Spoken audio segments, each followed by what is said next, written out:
إيه أصير أحسن، أصير أحسن، أصير أحسن. إيه أصير أحسن، أصير أحسن، أصير أحسن.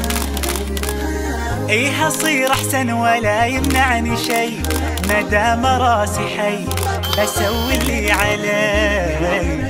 إيه أصير أحسن بما إني نويت وعزمت وخطيت بكمل ما بديت.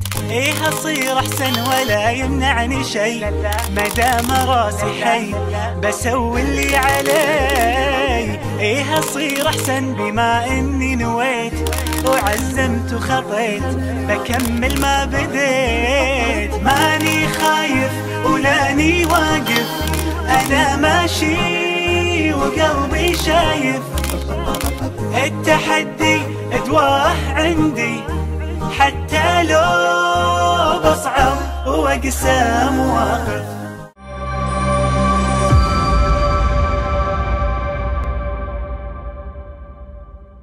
Assalamualaikum warahmatullahi wabarakatuh. Innal hamdalillah wassalatu wassalamu ala Rasulillah wa ala alihi wa sahbihi wa man tabi'ahum bi ihsan ila yaumil qiyamah.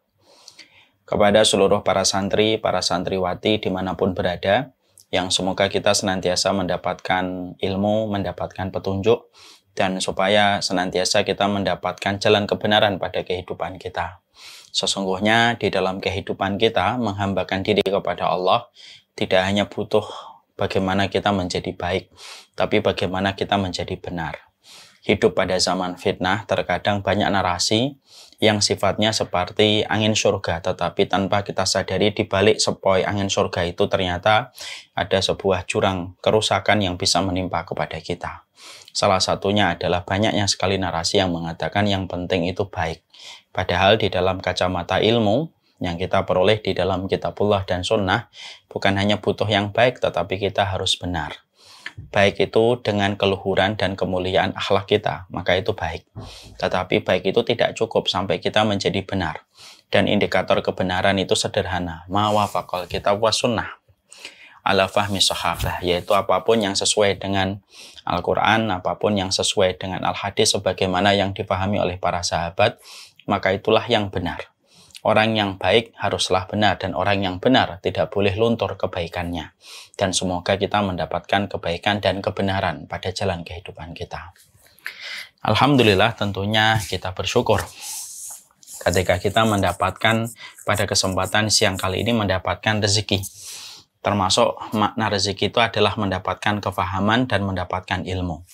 Persis sebagaimana doanya Nabi Musa ketika beliau berdoa kepada Allah, seorang nabi yang diajak bicara langsung oleh Allah.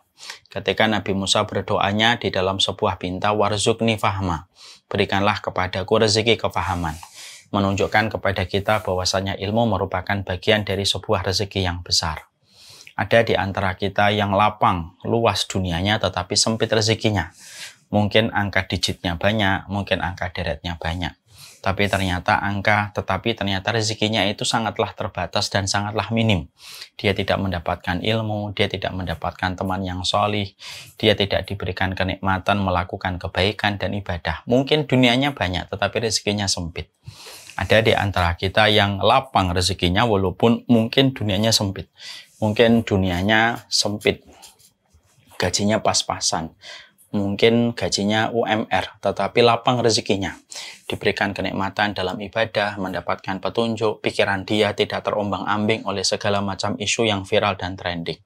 Maka dia mungkin sederhana dunianya, tetapi dia lapang rezekinya. Nah, tentunya yang kita minta kepada Allah, lapang rezeki kita, sederhana dunia kita, terutama kalau dunia itu bisa merusak akhirat kita.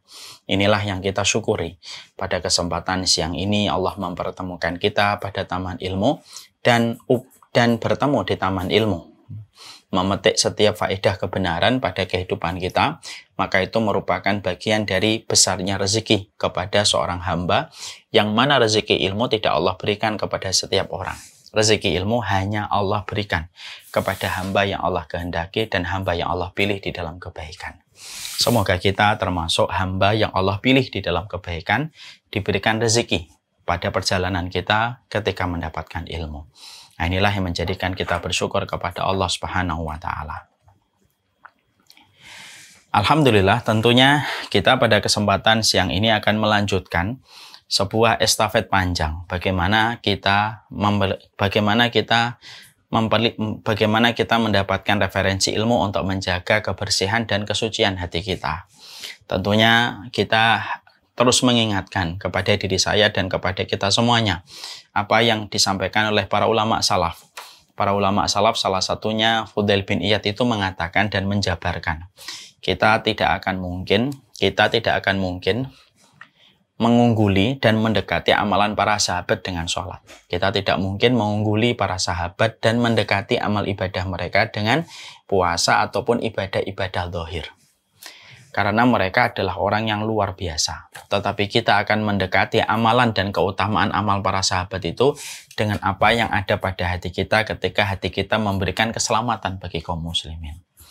Perkataan Fudail bin Iyad ini menjadi sebuah perenungan untuk kita. Berarti salah satu amalan, prioritas dan teramat agung di sisi Allah Subhanahu wa taala yaitu adalah ketika kita pulang membawa hati yang bersih dari berbagai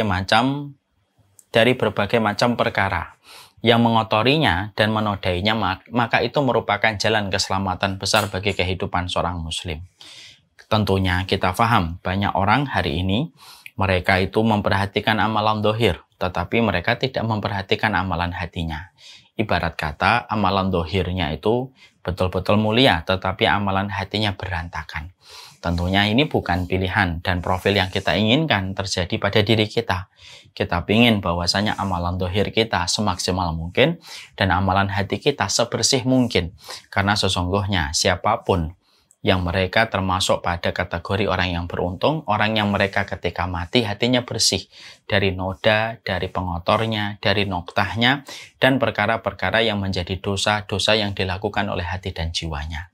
Siapapun yang hatinya lebih bersih, ketika dia berpulang ke alam barzah, maka dia akan diagungkan oleh Allah, maka dia akan mendapatkan keselamatan, kelapangan dalam urusan barzahnya ketika hatinya bersih dari segala macam perkara yang menjadi noda dan noktah pada hati dan jiwa manusia. Nah, inilah pentingnya kita mempelajari materi tazkiyatun nafas, karena materi ini mengingatkan kepada kita untuk melihat kembali secara internal bagaimana kondisi hati kita, bagaimana kondisi jiwa kita, karena perkara inilah yang selalu dilihat oleh Allah lebih banyak daripada yang lainnya. Allah menjadikan hati spotlight yang terus Allah perhatikan hati manusia itu. Dan itulah yang tergambar dari ucapan Nabi Shallallahu Alaihi Wasallam ketika Nabi bersabda, Innallaha la yanzuru ila suwarikum wala jasadikum walaki yanzuru ila qulubikum. Sesungguhnya Allah itu tidak melihat jasadmu, Allah tidak melihat fisikmu, tetapi Allah melihat kondisi hatimu bagaimana. Dan inilah yang menjadi perenungan untuk kita. Allah itu melihat bagaimana kondisi hati kita, terbolak-baliknya hati kita. Apa yang kita pikirkan, apa yang terlintas, apa yang membebani hati kita, itulah yang dilihat oleh Allah setiap waktunya dan setiap saatnya. Orang yang beruntung adalah orang yang mengembalikan hatinya bersih mengembalikan hatinya bersih kepada kematian, maka merekalah yang mendapatkan jaminan kebaikan dari sisi Allah. Nah, itulah betapa pentingnya memperhatikan amalan hati. Kita pada kesempatan hari ini akan melanjutkan pada halaman ke-31. Kemarin kita membahas ya, bagaimana hati itu dinyatakan sehat. Tentunya kita paham bahwasanya hati dalam persoalan sehat dan sakitnya dan matinya terbagi menjadi 3 kondisi. Ada hati yang sehat, ada hati yang sakit, ada hati yang mati. Hati yang sakit ada indikasi dan indikatornya, hati yang mati pun ada indikatornya. Dan kita baru membahas pada pembahasan dan penjabaran bagaimana sifat dan indikator dikatakan hati kita merupakan hati yang sehat. Itu indikatornya apa? Supaya kita mampu mengenali hati kita, supaya kita mampu mendiagnosa hati kita. Karena sesungguhnya yang paling lalai untuk kita kenali adalah hati kita. Kadang-kadang manusia sering berkenalan dengan orang lain, sering mampu merasa membaca pikiran dan hatinya orang lain, tapi justru dia tidak mengenali hatinya. Dia tidak paham hatinya pada kondisi yang mana. Bahkan pertanyaan yang mungkin sulit terasa untuk dijawab itu pertanyaan. Kalau ada orang yang tiba-tiba berkata, gimana kondisi hatimu hari ini? Apakah hatimu sehat? Apakah hatimu sakit? Ataukah hatimu mati? Kita tidak mampu menjawab. Padahal ini pertanyaan basic. Bukankah hati adalah paling berharga? Kalau hati adalah paling berharga, berarti menjaganya. Dan supaya menjadikan hati itu menjadi bersih, maka ini merupakan sebuah perkara penting yang tidak boleh di-skip dan tidak boleh dilalaikan. Saya ambilkan contoh yang sederhana. Kalau kita mendapatkan dolar, hadiah, ataupun mendapatkan transaksi perdagangan dan bisnis yang kita jalani, kita mendapatkan profit dan keuntungan. Kita mendapatkan dolar. Maka kita tahu bahwasanya dolar itu di Indonesia apabila terlipat atau apabila dia kusut, menjadikan nilai dari dolar itu turun. Karena kusut ataupun karena terlipat-lipat. Karena ini informasi yang kita peroleh, ini informasi yang sering kita dapatkan sebelum dulu kita punya dolar. Akhirnya setiap kita punya dolar, kita sangat menjaga dolar itu. Supaya tidak lecet, supaya tidak lecek, supaya tidak terlipat, supaya nilainya tinggi ketika kita harus menukarnya dengan uang rupiah. Itu baru dolar. Kalau dolar saja kita tahu bahwasanya menjaga dolar itu menjaga dolar itu dari leceknya, kusutnya, berantakannya dolar itu bisa menjadikan nilai tukar dolar itu terjaga. Bukankah hati merupakan perkara yang harusnya kita juga jaga dan kita kenali? Makanya inilah yang menjadikan kita pada pembahasan Tazkiyatun Nafas halaman ke-31 kita akan mengenali gimana sih kondisi hati kita. Kita akan mengenali bagaimana kondisi hati kita. Apakah hati kita bersih, ataukah hati kita kotor, ataukah hati kita dalam kondisi mati. Dan jawaban itu akan memberikan kepada kita petunjuk apa yang harus dilakukan kalau kita sudah mengerti tentang hati kita. Nah, ini yang pentingnya. Saya pernah bertemu dengan seseorang yang menceritakan tentang salah satu circle sahabatnya. Dalam kondisi bergesekan yang luar biasa. Konfliknya begitu banyak. Apapun yang meninggalkan Al-Quran, tidak mempelajarinya, kita termasuk pada kategori hamba-hamba Allah. Maka sesungguhnya setelah kita mendengarkan suara qari ini, karena sesungguhnya Islam itu betul-betul menempatkan persamaan dalam setiap anak itu bukan sesuatu yang gampang, terutama ketika mereka kita perintahkan untuk sholat. Kehidupan itu akan menghadapkan kita kepada orang yang kejujuran, yang menjadikan kita akhirnya mengetahui ini wanita apa yang diperbuat sampai setiap keluarganya ketika dimakamkan saya melihat saja. Apalah arti baik secara zahir kalau Allah saja memberikan diskon dan dispensasi selama 1 bulan itu 1 pekan mereka tidak. Inilah dunia. Bagaimana cara kita memahami dunia ini? Lihat doanya Umar bin Khattab. Allah yang mengetahui bahwasanya Nabi Muhammad adalah orang yang paling beriman. Kapan seseorang itu berjalan di atas kaidah Rabbani? Kapan seseorang itu berjalan di atas perbanyak sumpah? Karena orang yang memperbanyak sumpah itu akan mendapatkan. Mereka suka mengatakan la tuhaditsuna illa bil Quran. Ini adalah mobil-mobil limited edition. Harganya 10 kali lipat. Kita rubah narasi menjadi aksi. Mari kita rubah setiap. Lalu merasa tidak tahu, dia tidak akan sombong. Orang kalau merasa tidak tahu, dia selalu menelisik detail.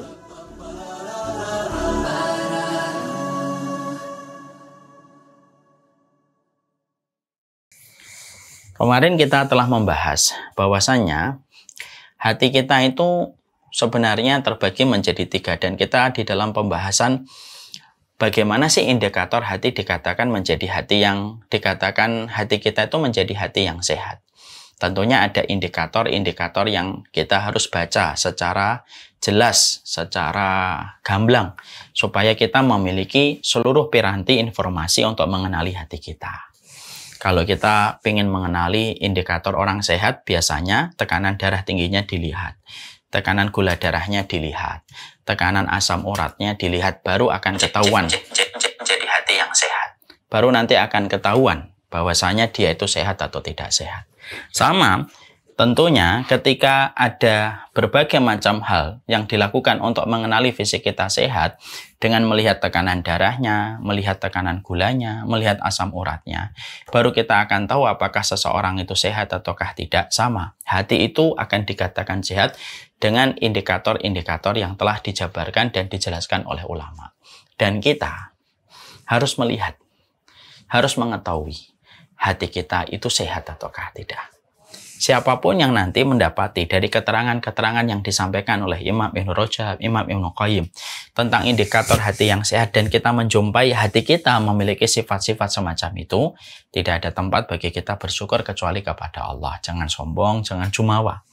Karena tidaklah kita memperoleh hati yang sehat kecuali pertolongan Allah. Kalau ada di antara kita, ternyata nanti kita membaca satu persatu perkataan para ulama, penjabaran para ulama, indikator hati kita dikatakan hati yang sehat, dan kita tidak menjumpai hati kita berada pada sifat-sifat hati yang sehat, maka tidak ada tempat untuk mencela, kecuali mencela diri kita sendiri.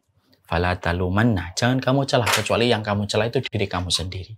Lalu kita bertobat, lalu kita memohon kepada Allah supaya kita diberikan pengganti. Hati yang lebih baik, hati yang sehat, hati yang diridhoi oleh Allah. Nah, inilah yang menjadi harapan kita. Sekarang mari kita membahas.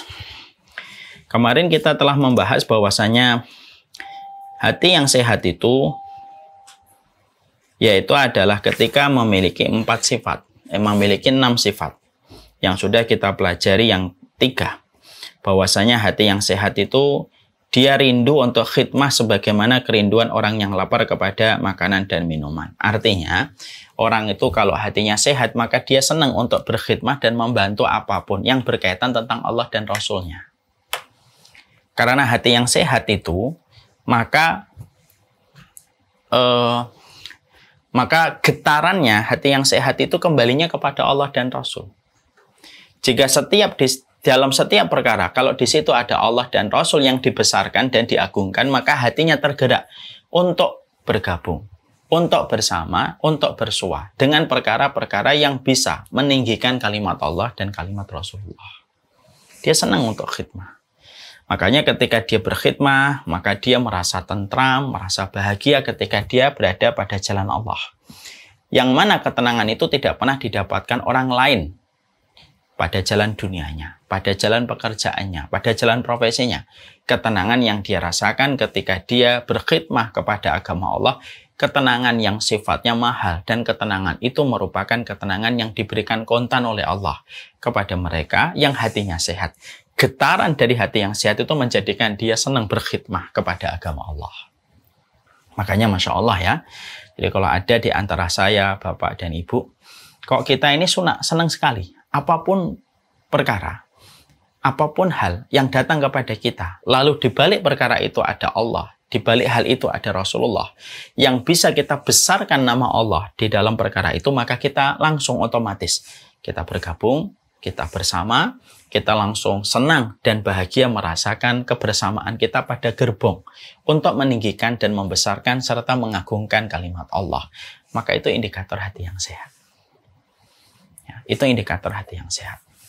Tapi siapapun di antara manusia, dia tidak tergetar untuk berkhidmah, dia tidak tergetar untuk mengagungkan nama Allah, dia tidak tergetar pada perkara-perkara yang berkaitan langsung sandarannya kepada Allah. Dalam perkara itu dia tidak tergetar untuk memasukinya, masuk pada gerbong menuju kepada perkara itu, maka bisa jadi dia tidak memiliki indikator hati yang sehat. Karena hati yang sehat itu hati yang senang kepada pemiliknya, dan pemilik hati kita adalah Allah. Anak, contohnya gini, anak, sesenang-senangnya anak di playground, dia lebih senang berada di pangkuan ibunya. Kenapa? Fitrahnya anak sama ibunya. Fitrahnya anak sama ibunya. Kalaupun dia senang ketika dia berada di playground, 1-2 jam, dia senang 3 jam, dia sudah mulai hilang rasa kesenangan pada playground itu. Sudah mencari, mana ibu saya? Mana umi? Mana bibu? Yang dicari adalah ibunya. Kenapa? Tidak ada tempat yang paling damai bagi kehidupan anak kecuali bersama dengan ibunya, bersama dengan bapaknya. Dibelai oleh bapaknya, dibelai oleh ibunya di dalam belayan tangan kasih sayang mereka. Itu tempat paling nyaman untuk anak. Sama, hati kita ini yang menciptakannya Allah. Hati kita ketika dikatakan sehat, hati itu kalau masih berada pada fitrahnya, dia senang pada perkara apapun yang di situ ada Allah, di situ ada Rasul, di situ ada perkara ibadah yang berkaitan langsung tentang keridhaan Allah. Di situ ada perkara yang mengarah kepada perkara yang bisa mengagungkan Allah. Maka dia senang. Siapapun yang dia mendapati hatinya senang berkhidmah kepada agama Allah, hatinya senang di dalam ketaatan yang dia lakukan dan dia kerjakan ketika dia tahu di situ ada Allah, itu indikator hati yang sehat. Sebagaimana senangnya seorang anak ketika berada di atas pangkuan ibunya dan belian kasih sayang bapaknya. Ini sudah kita jelaskan panjang lebar. Yang kedua, indikator hati yang sehat itu adalah hati yang apabila dia melakukan ketaatan, dia selalu ingin melakukan ketaatan. Kalau punya suami, dia ingin melakukan ketaatan kepada suaminya. Kalau punya istri, dia ingin melakukan ketaatan bersama dengan istrinya. Kalaupun dia punya anak buah, dia punya perusahaan, ataupun dia menjadi karyawan, apapun yang dia miliki, apapun yang dia dapatkan dari anugerah Allah, tidak ada keinginan dia kecuali satu. Memberikan ketaatan pada setiap perkara yang dia miliki untuk mendekatkan dia kepada Allah. Nikmat dinilai oleh orang yang memiliki hati yang sehat itu modal untuk menambah ketaatan di jalan Allah. Jadi nikmat itu, jadi kalau dia mendapatkan nikmat waktu, mendapatkan nikmat rezeki, pikirannya tidak langsung kemaksiatan. Tapi pikiran yang hadir pada dirinya kalau dia mendapatkan sebuah anugerah, waktu yang kosong atau waktu yang lapang, mendapatkan harta, tidak ada yang dia inginkan dari apa yang dia peroleh, kecuali mengembalikan semua titipan Allah itu menjadi miliknya Allah. Karena dia tahu transaksi perdagangan kepada Allah merupakan perdagangan yang tidak pernah mengenal kata rugi. Dan saya sudah menyampaikan beberapa kali dalam beberapa pertemuan. Dagang sama Allah itu dagang yang paling besar, yang tidak mampu ditandingi oleh siapapun kalau sudah berdagang kepada Allah, kalau dagangan kita diterima.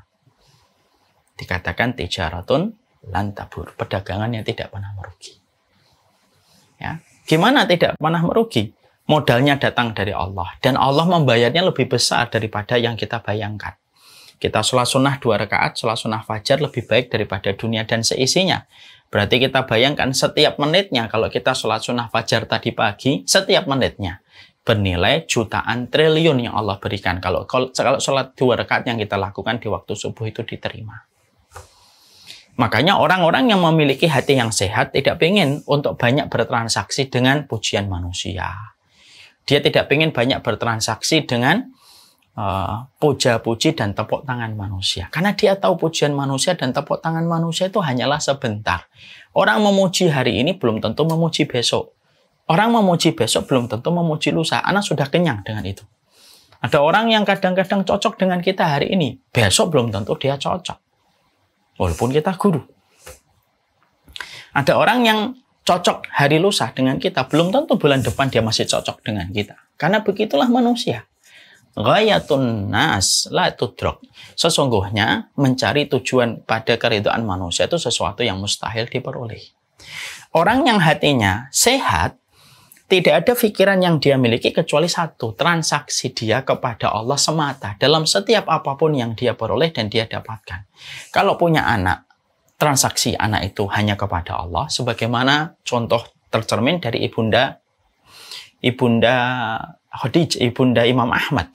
Dia wakafkan anaknya, ya ibunya Bukhari, maaf. Dia wakafkan anaknya Bukhari di jalan Allah dan itu diterima sama Allah. Itu diterima sama Allah.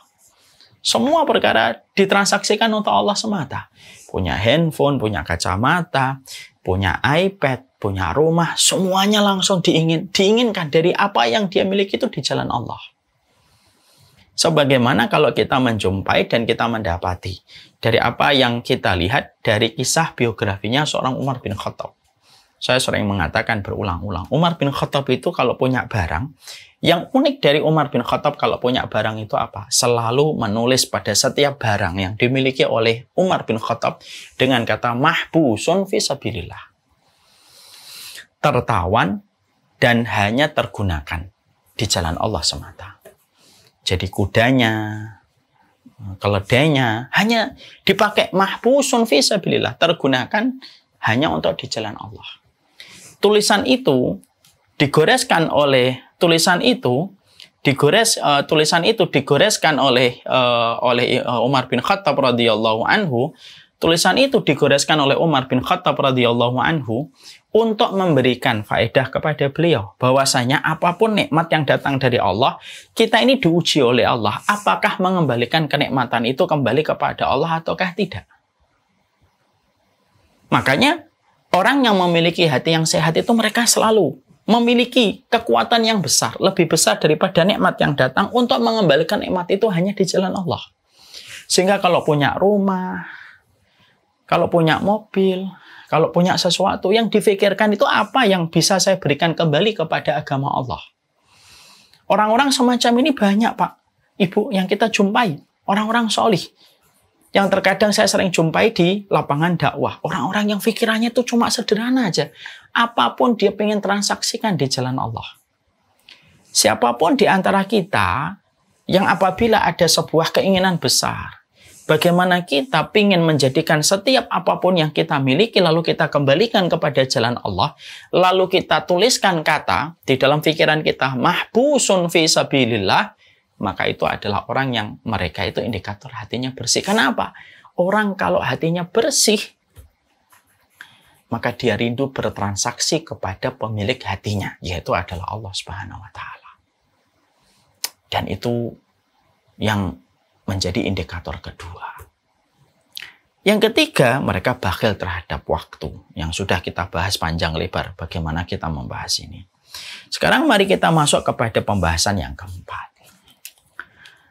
Maka hati dikatakan sehat setelah rindunya kepada khidmah, hati yang sehat, yaitu hati yang memiliki keinginan untuk taat dan beribadah kepada Allah.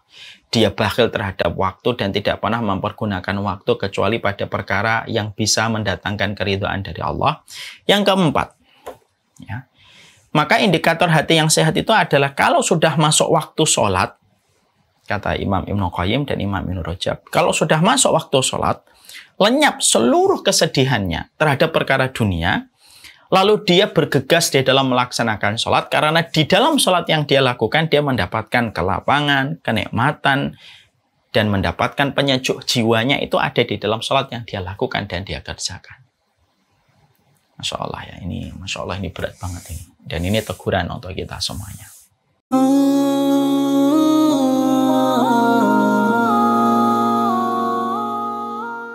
Pada suatu hari, Ibrahim bin Adham pergi berburu dan berhenti di tempat peristirahatan. Hasanah itu melebihi semua hadiah-hadiah mewah yang diberikan oleh orang lain kepada kita. Sampai Rasulullah menyampaikan di dalam salah satu riwayat, khairul quruni qarni, tsummal ladzi yalunahum, tsummal ladzi yalunahum. Kenapa doa ini termasuk salah satu doa 40 Rabbana yang kita harus lakukan? Masya Allah, luar biasa bagaimana Umar bin Khattab menjaga hatinya. Letakkan peraturan untuk anak, untuk suami, untuk istri, untuk orang-orang di sekitar kita. Jadi mereka sudah betul-betul kosong. Mereka sudah menggadaikan ibunya, menggadaikan anaknya, menggadaikan istrinya, sudah tidak diterima. Mendapati keluarga kita berangkat lebih dulu, jam keberangkatan mereka kepada alam barzah. Anak kita kalau umur 10 tahun tidak menegakkan sholat, kita disuruh mukul. Pukulan yang tidak sakit.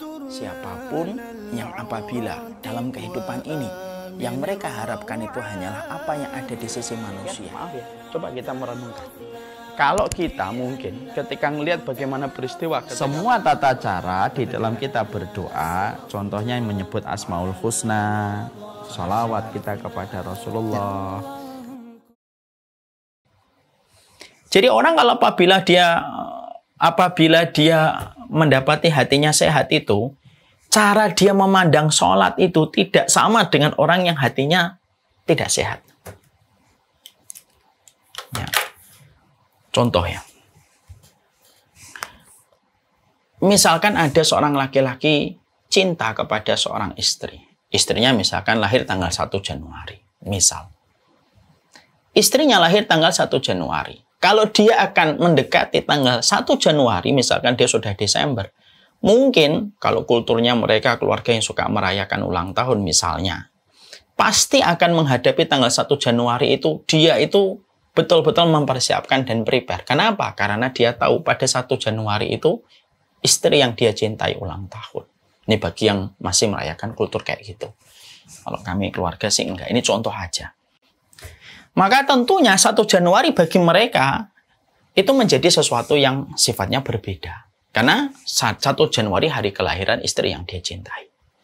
Maka analogi itu pula yang kita dapati dari apa yang dijabarkan oleh Imam Ibnu Qayyim.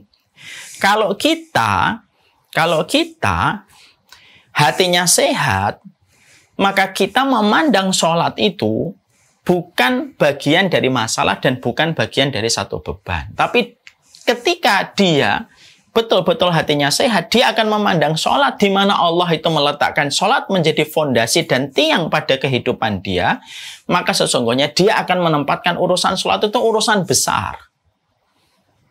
Urusan besar. Karena pada waktu sholat itulah dia merasa dia akan diberikan pertolongan oleh Allah, masalahnya akan dituntaskan oleh Allah, problematika akan diselesaikan oleh Allah ketika dia memandang sholat, ketika dia faham sholat itu diletakkan oleh Allah menjadi tiang agama, dan sholat itu merupakan komunikasi seorang hamba kepada Sang Khalik.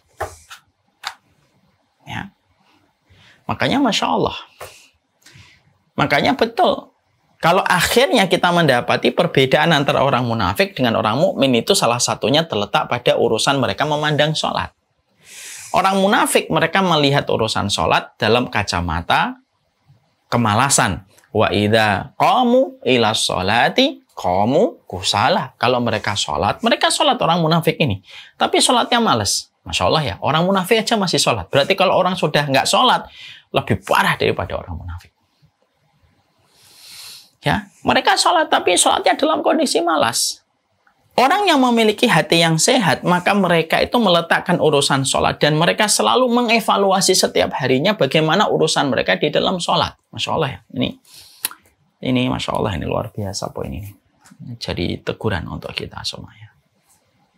Jadi orang yang betul-betul hatinya sehat itu selalu melihat kualitas sholatnya dan bagaimana interaksi yang dia lakukan di dalam sholatnya. Dan dia selalu menempatkan menjadi prioritas di awal waktu. Tidak mengakhirkan menjadi sebuah kebiasaan. Mendisiplinkan dirinya untuk selalu tepat pada waktu dalam urusan sholatnya. Karena dia tahu, tidaklah seseorang mendahulukan dan memprioritaskan urusan ketaatan kecuali Allah akan prioritaskan kebaikan dia dalam kehidupan hari akhir. Maka mereka itu mendapati urusan sholat itu urusan besar. Makanya syahwat itu akan dibantu oleh Allah, ditekan syahwatnya itu ketika seseorang itu sudah sempurna pada urusan sholat.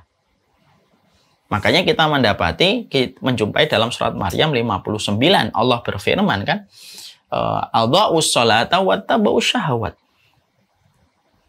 Kalau seseorang itu sudah meremehkan sholat, Adha'us sholata wattaba'us syahwat, pasti ngeremehin urusan syahwat.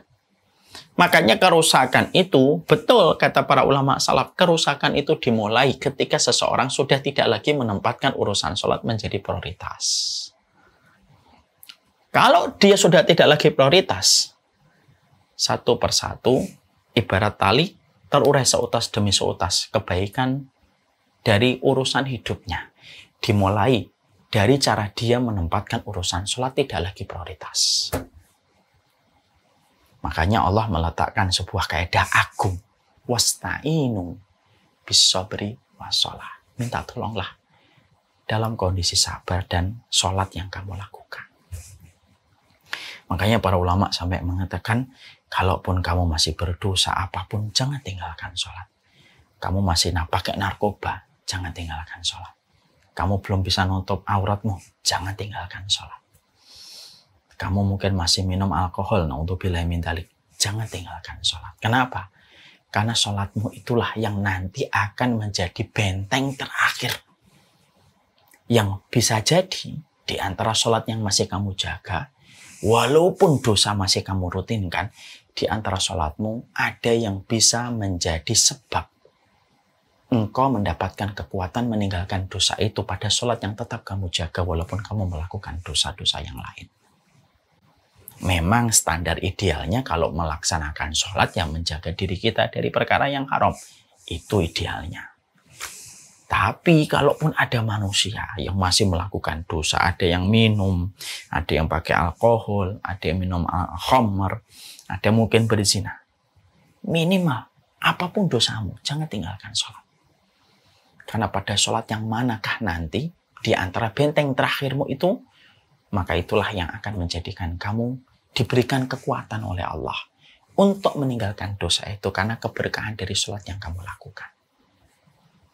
Ya, makanya urusan sholat itu urusan besar.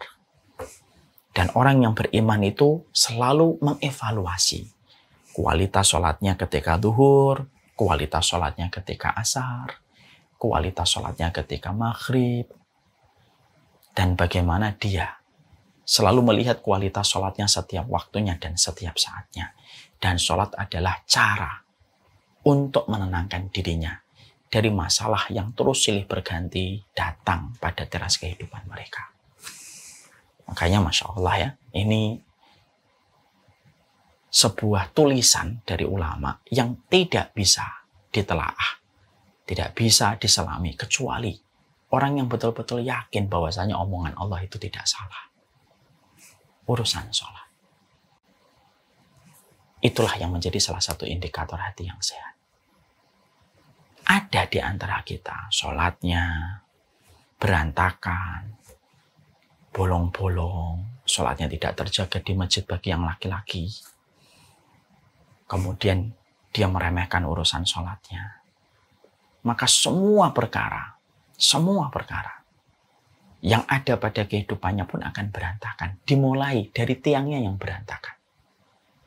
Kita ini kalau bangun sebuah bangunan, kita akan bangun sebuah bangunan lantai 2. Yang kita perhatikan itu kan tiangnya dulu. Tidak mungkin kita membangun lantai 2 kalau tidak ada tiang. Tiang itu semakin kuat, maka semakin kokoh lantai kedua. Dengan berbagai macam barang yang kita letakkan di lantai 2. Tidak akan membahayakan apapun barang yang kita letakkan di lantai 2 selama tiangnya dihitung dengan tepat lebih kuat daripada lantai yang dia pikul, yaitu lantai 2. Tidak membahayakan masalah selama tiang kita kuat. Dan tiang itu adalah dalam urusan sholat. Dan orang kalau sudah selalu memperhatikan urusan sholatnya, dia telah memiliki sebuah kunci. Bagaimana syahwatnya tidak akan meminta tumbal dan korban kalau sholatnya terjaga. Makanya betul kata seorang ustadz, tidaklah saya melihat orang yang melakukan zina kecuali benang merahnya itu apa? Dia sudah meremehkan urusan sholat. Dia sudah meremehkan urusan sholat. Jadi rata-rata pezina itu kalau digabung gitu, diletakkan pada satu tempat gitu ya. Lalu kemudian kita bicara gitu kepada para pezina. Apa kesamaan antara satu pezina dengan pezina-pezina berikutnya? Itu sama satu. Mungkin yang lain beda statusnya, keluarganya, tempat tinggalnya beda-beda. Tapi ada satu benang merahnya. Mereka pasti meremehkan sholat. Kenapa? Hukuman meremehkan sholat itu pasti ngekor dan diperbudak oleh syahwat sebagaimana pada surat Maryam 59. Dan itu yang menjadi perhatian besar kita. Makanya urusan sholat ini penting banget. Suami mengingatkan istri, istri mengingatkan suaminya. Dijaga sholatnya. Seorang istri yang mengingatkan suaminya supaya suaminya menjaga sholat. Sebenarnya dia sedang memberikan pertahanan paling kuat untuk suaminya dari perkara syahwat yang bisa menghancurkan kualitas kehidupan dia dan keluarganya. Ya. Dalam urusan sholat, seorang wanita yang senantiasa menjaga urusan sholatnya, mereka akan diberikan oleh Allah kekuatan yang tidak sama dengan kekuatan orang yang tidak melaksanakan sholat. Itu tidak pernah sama. Tidak akan pernah sama orang yang mereka itu terjaga sholatnya dengan orang yang tidak terjaga sholatnya. Karena Allah menyebutkan kata wasta'inu, isti'anah, pertolongan. Ketika Allah menyebutkan dua amal, sabar dan sholat. Berarti pertolongan Allah itu ada di situ. Berarti kalau kemudian kita mendapati di sini, Kalau kita belajar dari perkataan-perkataan para ulama salaf, kalaulah seorang wanita, seorang bapak, suami, mendapati ada masalah pada keluarganya, perbanyaklah untuk sholat. Ini yang dijelaskan oleh Imam Ibnu Rajab. Mengadulah kepada Allah. Ada apa dengan anak-anak saya? Maka mengadulah kepada Allah di dalam urusan sholat. Karena ini berhubungan langsung dengan Allah. Kontaknya itu langsung dengan Allah. Makanya perkataan itulah yang disampaikan oleh Rasulullah SAW ketika selalu beliau mengatakan kepada Bilal, arihna bis sholah. Istirahatkanlah kami, wahai Bilal, dengan sholat. Ya ilahal wujud, qad sa'imtul. Jauhkanlah orang ini dari neraka, ya Allah. Ketika pandangan, maka sesungguhnya Al-Quran itu memetakan orang-orang yang mereka tidak pernah ingat. Mereka rela terstruktur, terevaluasi di dalam proses mereka belajar jam peristiwa. Yang mana peristiwa itu satin orang. Maka kelak pada kehidupan di akhirat, mereka nanti lapor hisab kemudian mulai dilakukan. Maka ketika hisab itu sudah mulai dijalankan, tapi mereka tidak jahat. Mereka tidak mendolimi. Tidak ada orang yang kebingungan dalam kehidupan di akhirat. Kecuali kebingungan tidak pernah punya istri dan Allah tidak punya anak. Allah nanya kepada orang Nasr. Yang satunya tidak mau masuk lagi ke lubang itu. Semacam itu. Ketika sudah bicara tentang bagaimana apinya, itu berisi di dalamnya air. Dan mereka menyangka bahwasanya mereka akan diberikan kesegaran sejenak. فحملت الهدى صادقا في المدى. Dan mengagungkan urusan sholat itu justru malah memberi makna pada setiap waktu yang kita miliki. Maaf ya, kadang-kadang kita semuanya ya, kadang-kadang kalau kita dalam mungkin perjalanan, kadang kita mengakhirkan sholat.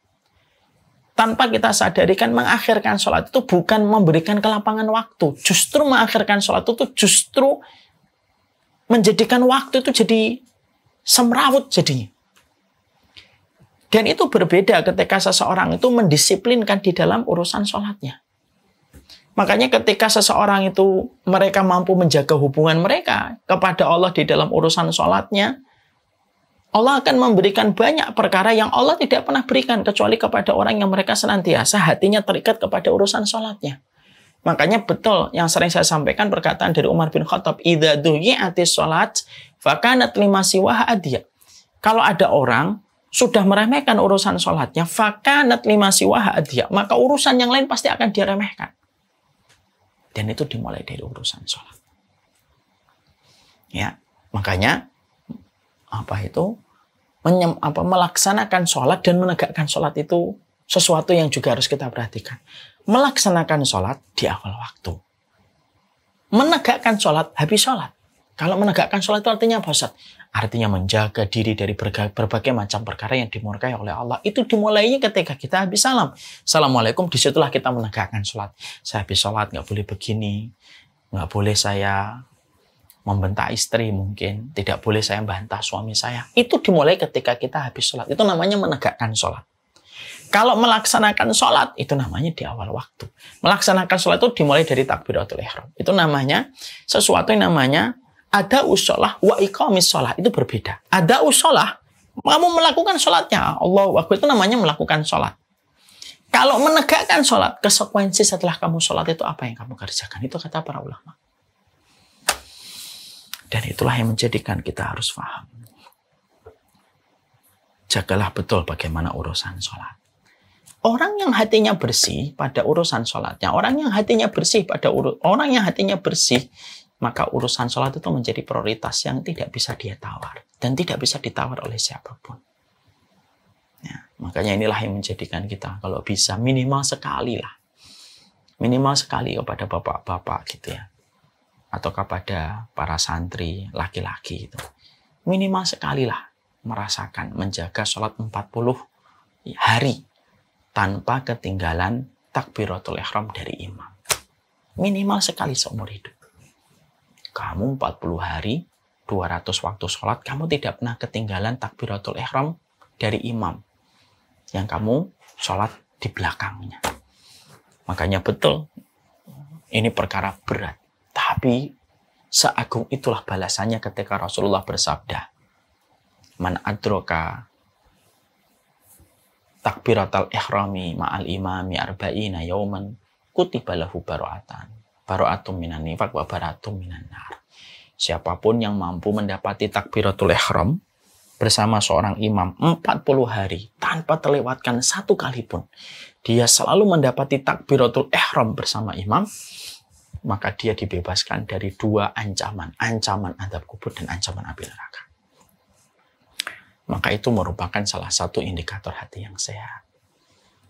Kalau hati kita masih meremehkan urusan sholat, masih menggampangkan urusan sholat subuhnya nggak di masjid, sholat isya'nya juga berantakan, sholat maghribnya nggak pernah berantakan pula, maka sesungguhnya mereka yang berantakan urusan sholatnya merupakan fix dan confirm.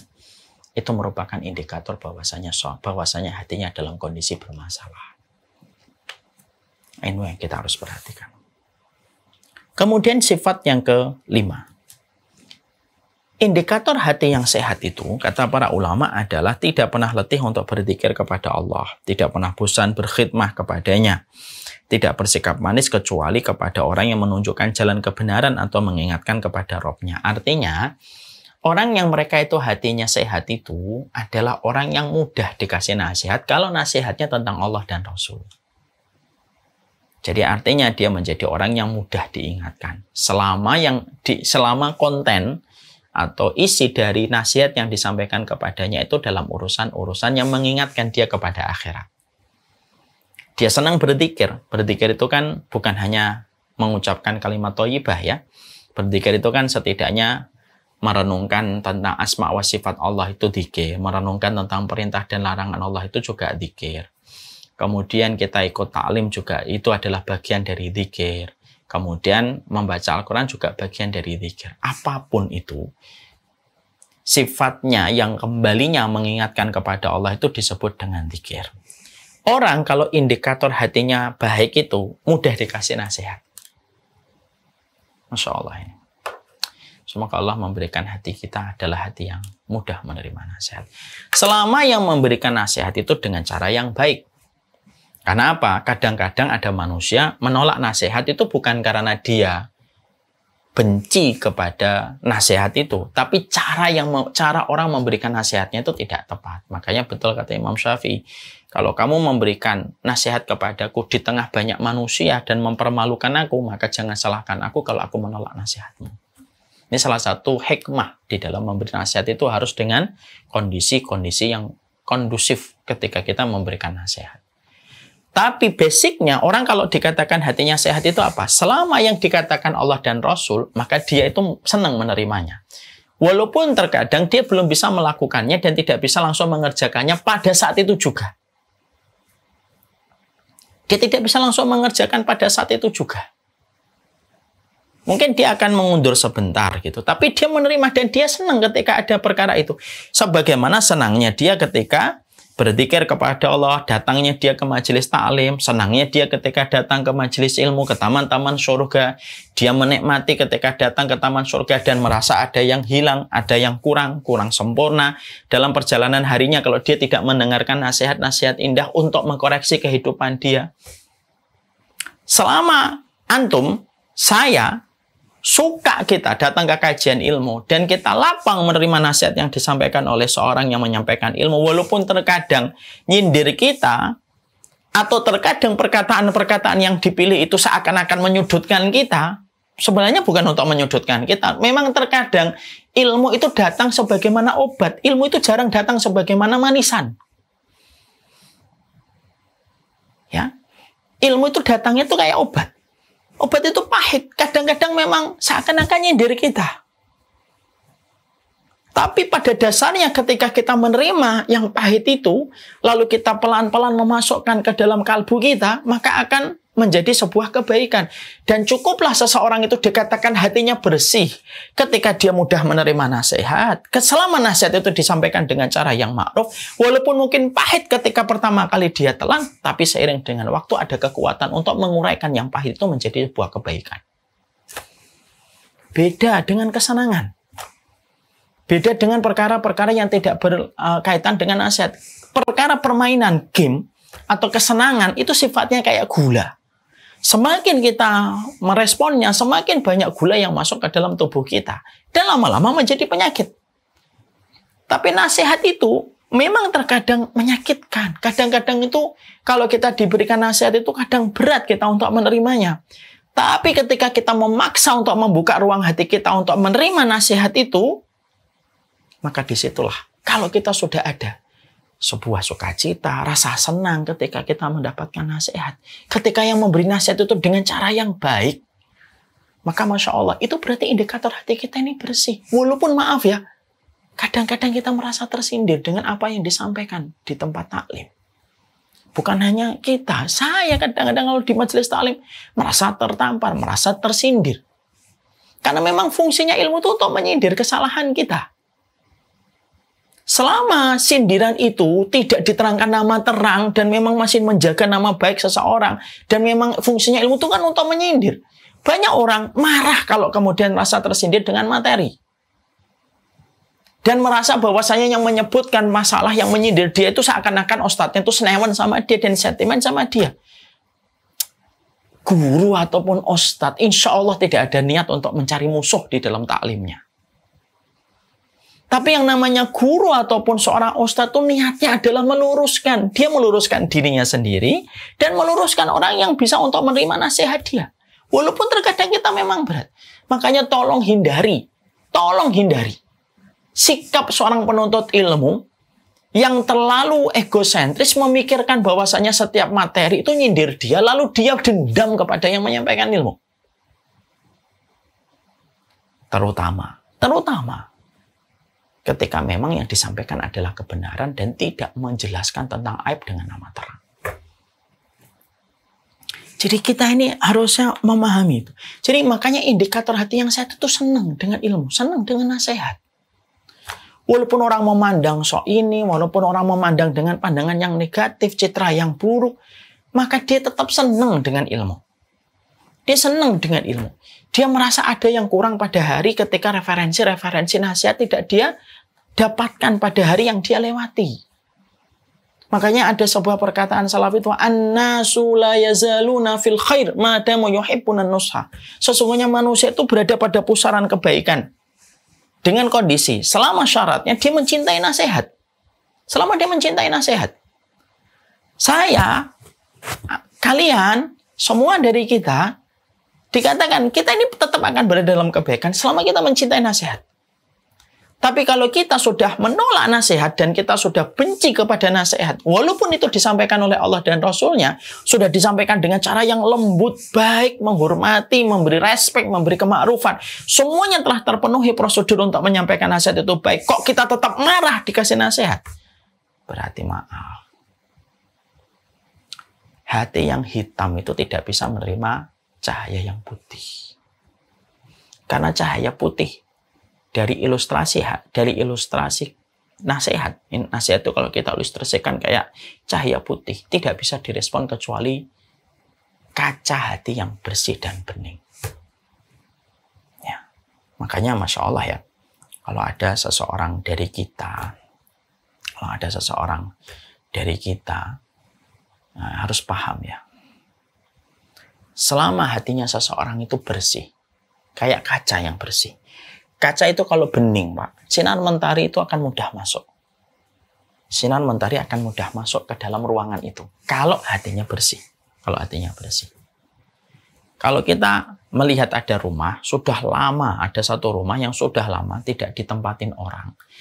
Kacanya itu sudah kotor. Kotor banget. Debu, segala macamnya nempel pada ruangan rumah itu, pada kaca rumah itu. Maka setiap ada cahaya, maka cahaya itu tidak bisa masuk maksimal kepada rumah itu, bukan karena intensitas cahayanya yang berkurang. Bukan, tapi karena tebalnya debu yang menempel pada kaca. Yang mengurangi jatah cahaya masuk pada ruangan itu. Para ulama mengatakan, sesungguhnya hati kita ini kaca. Hati kita ini kaca. Semakin bersih, semakin mudah kita merespon setiap pelita dan setiap cahaya yang masuk. Tapi semakin kotor, semakin akan mengurangi setiap pelita yang masuk pada kehidupan.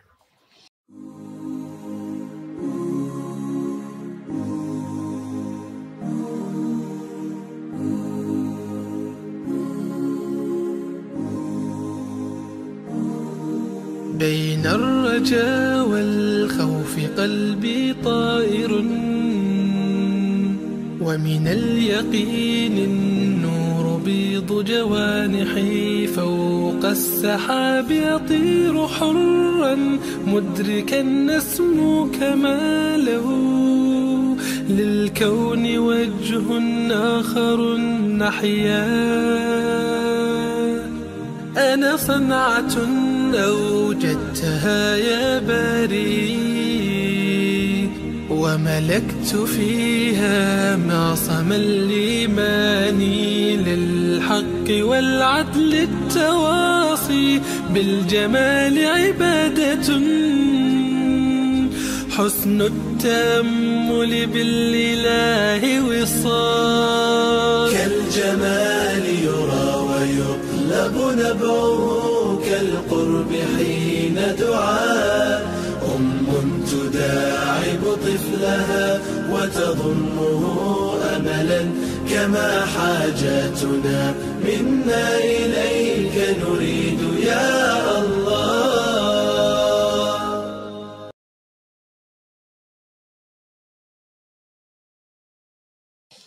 Orang apabila mereka itu memiliki hati yang sehat itu senang dia kepada setiap ilmu dan senang kepada setiap nasihat. Sekali lagi dengan catatan, selama nasihat itu disampaikan dengan cara yang baik. Tidak ada yang suka ikhwan. Tidak ada yang suka wahai saudaraku. Kalau kemudian kita menyampaikan sebuah nasihat tetapi dengan menggunakan cara yang tidak ma'ruf. Istri pengen menyampaikan nasihat kepada suami, caranya nggak paham. Wajar suaminya akan menolak. Bukan menolak nasihatnya, tapi menolak caranya dia memberi nasihat. Suami memberikan nasihat kepada istri, caranya salah. Ya wajar kalau istrinya tidak menerima. Bukan karena dia menolak nasihatnya, tapi caranya dia memberi nasihat. Tapi kalau semuanya sudah dilakukan, waktunya sudah tepat, caranya dengan lembut, kemudian dilakukan dengan kondisi yang baik, kok tetap ditolak? Yang salah bukan nasihatnya, yang salah pada permukaan hatinya yang hitam, yang akhirnya menolak setiap pelita yang datang. Nah, itu yang menjadi kekhawatiran kita. Jadi kalau kita ternyata menjadi orang yang hatinya bersih, siapapun di antara kita yang hatinya bersih, mudah untuk menerima nasihat. Rasulullah itu salah satu profil terbaik di dalam menerima nasihat. Rasulullah itu profil terbaik manusia di dalam menerima nasihat. Itu Rasulullah. Saya akan sampaikan betapa Rasulullah itu bersih hatinya dan tidak menginginkan kecuali kebaikan. Rasulullah pernah ditegur oleh Allah ketika beliau bermuka masam kepada seorang yang buta, lagi tua, lagi miskin. Buta, miskin, tua. Siapa? Abdullah bin Ummi Maktum. Ketika beliau bermuka masam, maka Allah menegurnya. Abasa wa tawalla. Kenapa kamu itu bermuka masam dan berpaling darinya? Padahal dia datang dalam kondisi hati yang takut. Teguran Allah di dalam surat Abasa, dan ayat pertama, ayat kedua, ayat ketiga itu diterima nggak oleh Rasulullah? Diterima. Dan Rasulullah pun menyampaikan ayat itu dan tidak disembunyikan. Walaupun ayat itu menceritakan tentang teguran Allah kepada Nabi Muhammad. Nabi tidak menyembunyikan ayat itu, tidak merahasiakan ayat itu untuk menjaga kredibilitasnya beliau sebagai seorang Nabi. Tidak, wajar. Tapi walaupun Nabi salah pada saat itu, tapi Nabi tetap maksum. Kenapa? Kesalahannya langsung dikoreksi sama Allah. Nabi ketika pernah menyenangkan istrinya, beliau mengharamkan madu untuk menyenangkan hati istrinya yang terbakar cemburu. Allah turunkan sebuah ayat. Ya ayuhan nabiyyu lima tuharrimu ma ahallallahu laka tabtaghi mardhata azwajik. Nabi, kenapa kamu haramkan apa yang telah dihalalkan Allah kepadamu, yaitu madu? Nabi ketika ditegur, Nabi koreksi, menghalalkan kembali madu. Dan tidak mencari keridhaan istri dengan melakukan perkara yang tidak diridhai oleh Allah. Nabi menyampaikan ayatnya. Itu menjadi sebuah profil sempurna. Nabi itu hatinya bersih.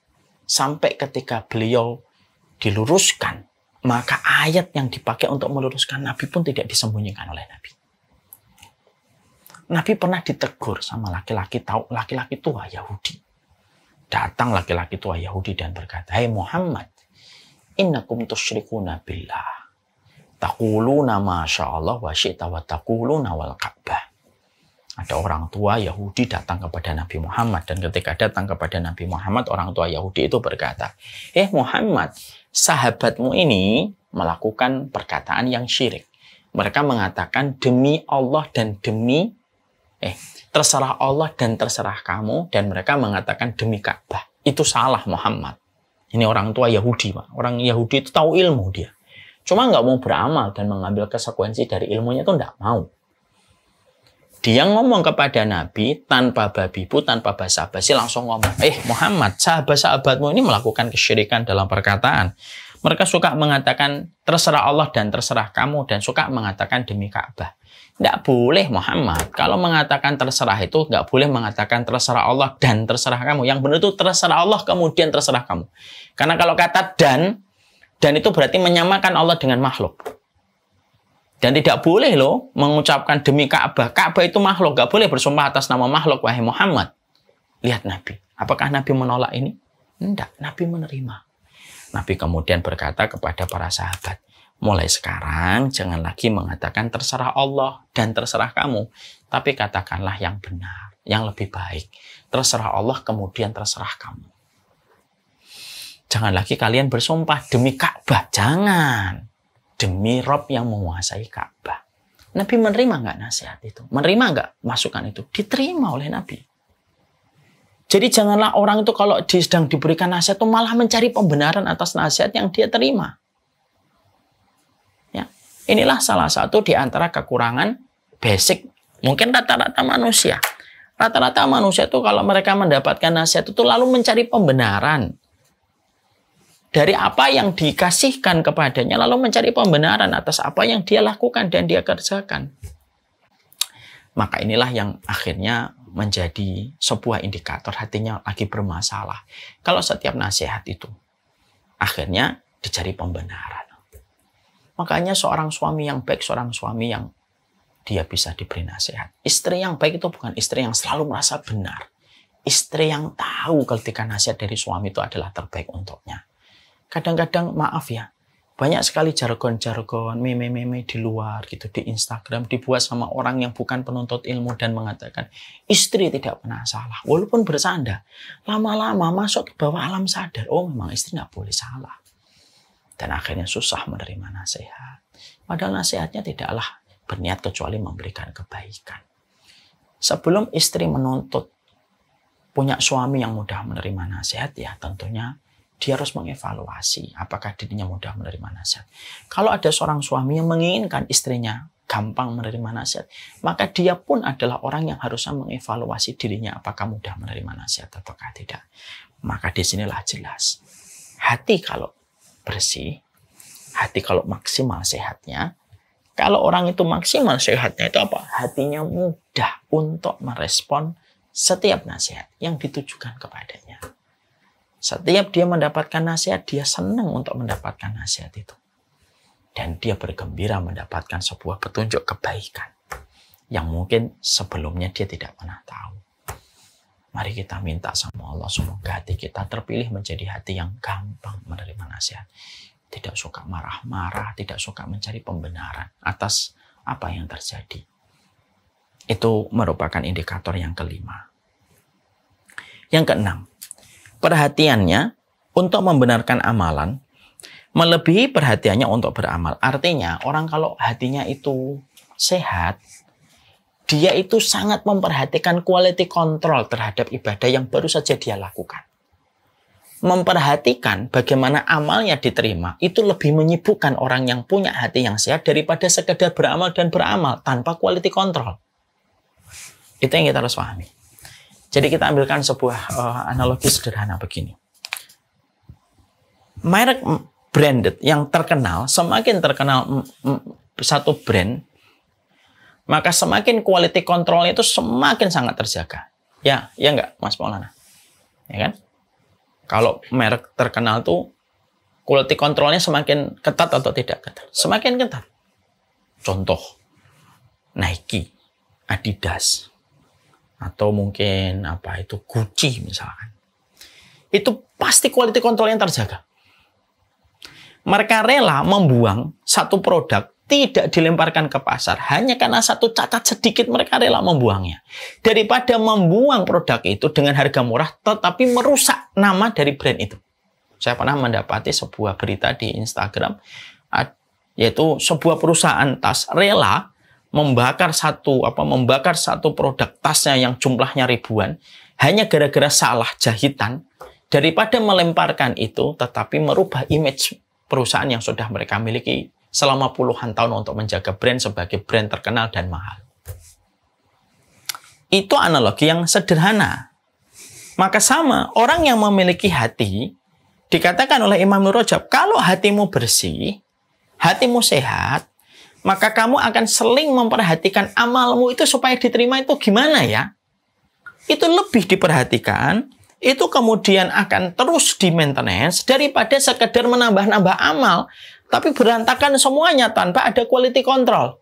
Kalaulah tas ada quality controlnya, kalaulah sepatu ada quality controlnya, kalaulah sandal itu ada quality controlnya, dan semakin mereknya terkenal, branded yang mahal, semakin ketat quality controlnya, orang kalau semakin sehat hatinya, dia semakin terjaga di dalam memberikan quality control pada setiap amal yang dia lakukan dan dia kerjakan. Karena apa? Karena itu selaras dengan apa yang pernah disampaikan oleh Ali bin Abi Thalib. Kunu liqabulil amali asyaddu ihtimaman minal amal. Jadilah kalian memperhatikan amal kalian supaya amal kalian dapat diterima itu lebih penting daripada kalian nambah amal, tapi kalian tidak punya quality controlnya. Lah, quality control pada amal itu tergantung di mana? Quality control pada amal itu didapatkan dari proses ketika dia melihat keikhlasan, memperbanyak doa supaya diterima, terus memohon, memelas, mengemis, menghibah kepada Allah, merajuk kepada Allah, membujuk kepada Allah supaya amalnya itu diterima. Dan terus mereka melakukan itu. Makanya di sini dikatakan ia akan berusaha untuk ikhlas, loyal, ittiba, ihsan, ya. Bahwasanya kemudian dia terus memperhatikan supaya amalnya itu menjadi amal yang dapat diterima oleh Allah Subhanahu wa taala. Itu sangat menjadi concernnya mereka. Jadi kalau orang itu semakin hatinya bersih, dia tidak hanya sekedar beramal secara kuantitas.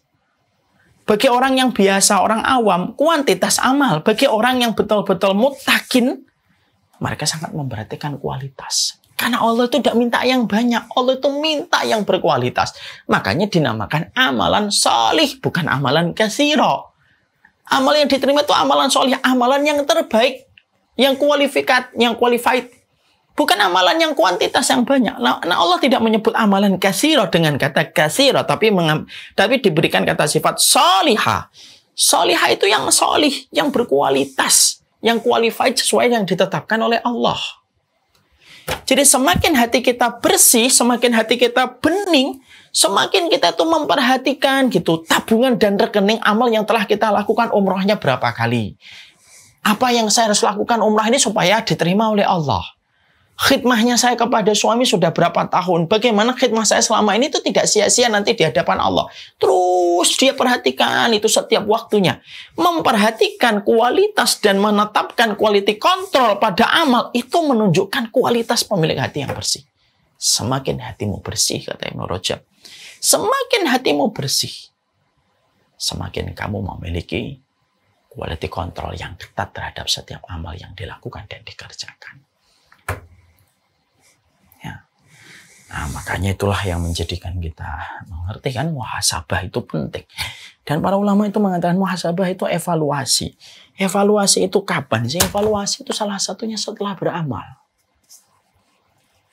Ya setelah beramal itu duduk. Makanya nanti setelah kita taklim, kita kemudian meminta kepada Allah supaya diterima amal yang telah kita lakukan pada hari-hari ketika kita ikut taklim. Dan itulah yang dimiliki sama pemilik hati yang bersih. Makanya Masya Allah, inilah yang menjadikan kita selalu memahamkan betul. Semakin hati kita bersih, semakin kita mengkhawatirkan amal. Dan berpikir bagaimana amal itu diterima lebih menyita pikiran dia dan lebih menyibukkan dia daripada hanya sekedar beramal. Hanya sekedar beramal tetapi tidak memikirkan kualitas dari apa yang telah dia lakukan. Makanya Masya Allah ya. Ada 6 yang dikatakan oleh Imam Rajab dan Imam Ibnu Qayyim. Hati kita menjadi sehat itu 6. 1, kerinduannya kepada khidmah. Kepada perkara apapun, kalau di situ mengagungkan Allah, maka dia senang.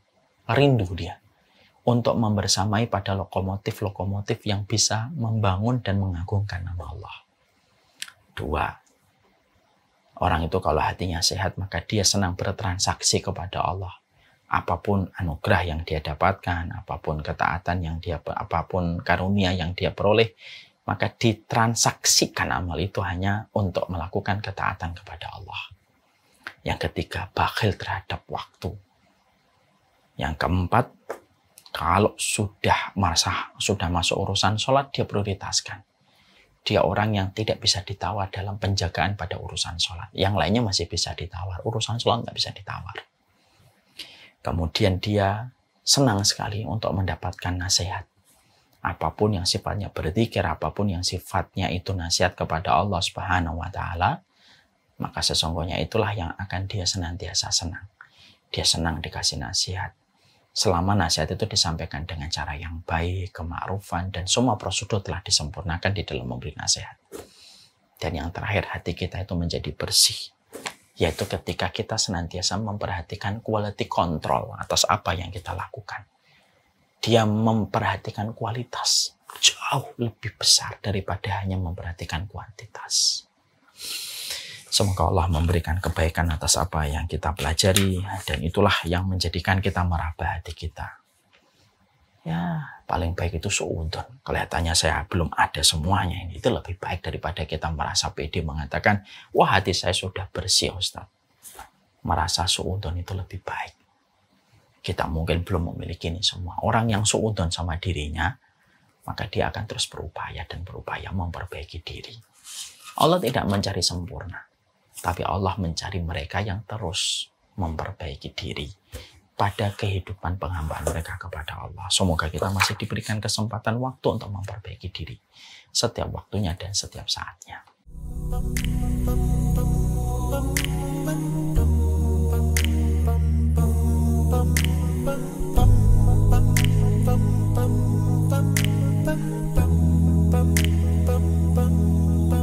If I should ever leave this life, then this is my goodbye. No, I will always love you, and I won't ever leave your side. Please know that I did my best, and I've been nothing but blessed. I pray that we meet again in our new address. Oh yes, in heaven, with you every second, in the Prophet's presence. So take this moment to remember all the good times. Remember